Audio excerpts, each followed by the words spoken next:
హైదరాబాద్ నగరం ఆదివారం రోజు చీకటి పడే సమయం దగ్గర పడుతుంది.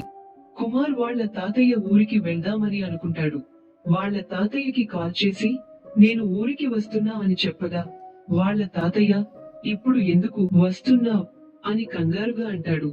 అది విన్న కుమార్ చాలా రోజుల తర్వాత ఆ ఊరికి వెళుతున్నా కదా, అందుకే తాతయ్య నన్ను ఆట పట్టిస్తున్నాడు అని అనుకోని వాళ్ళ తాతయ్య మాటలు పట్టించుకోకుండా బయలుదేరుతాడు.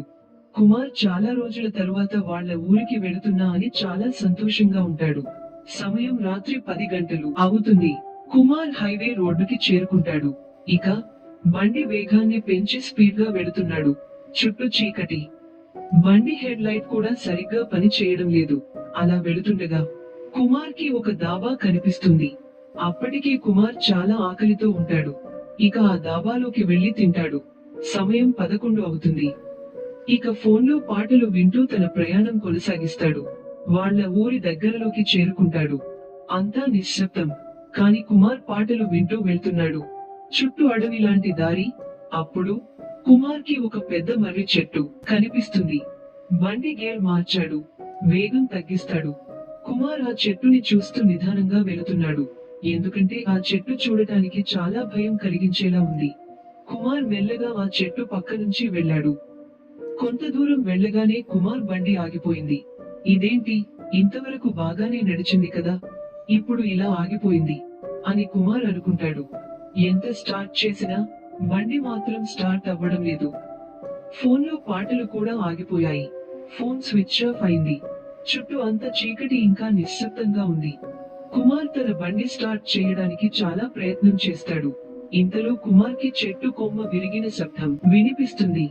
కుమార్ కి భయం మొదలవుతుంది. తన దగ్గర ఉన్న లైటర్ సహాయంతో చుట్టూ భయంగా చూస్తాడు. ఎవ్వరూ కనిపించరు. ఇంతలో కుమార్ కి గజ్జల శబ్దం వినిపిస్తుంది. ఎవరు అని గట్టిగా అరుస్తాడు.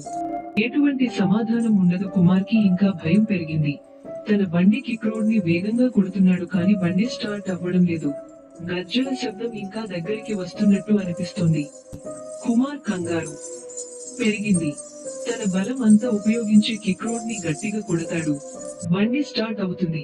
కుమార్ కి ఒక్కసారి ఊపిరి లేచొచ్చినట్టు అవుతుంది. ఇక వెంటనే అక్కడ నుంచి వెళ్లిపోతాడు. తనకి వినిపించిన గజ్జల శబ్దం కూడా ఆగిపోతుంది. కొంత దూరం వెళ్ళగానే మళ్ళీ గజ్జల శబ్దం వస్తుంది. ఈసారి కుమార్ అది పట్టించుకోడు.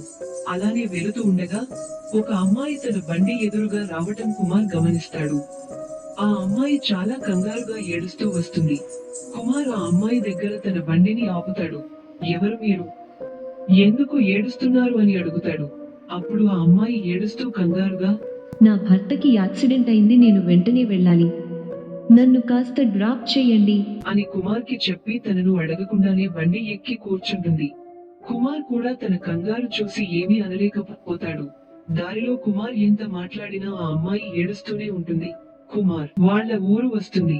బండి పక్కకి ఆపి, ఇక మీరు దిగండి, మా ఊరు వచ్చేసింది, మీరు ఎలాగైనా వెళతారా అని కుమార్ ఆ అమ్మాయితో అంటాడు. ఆ అమ్మాయి ఏమి మాట్లాడదు. ఇదేంటి, ఏం మాట్లాడడం లేదు అని వెనక్కి చూస్తాడు. ఆ అమ్మాయి ఉండదు. నడుచుకుంటూ వెళ్లిపోతుంది. ఎంత పిలిచినా తిరిగి చూడదు. ఇక కుమార్ కూడా వదిలేసి వాళ్ళ ఊళ్ళోకి వెళతాడు. కుమార్ వాళ్ళ తాతయ్య ఇంటికి వెళ్లే దారిలో ఒక గోడ మీద శ్రద్ధాంజలి ఫోటో చూస్తాడు. అంతే, కుమార్ కి భయంతో చెమటలు పడతాయి. తన గుండె వేగం పెరుగుతోంది. ఎందుకంటే ఆ ఫోటోలో ఉన్నది తను లిఫ్ట్ ఇచ్చిన అమ్మాయి.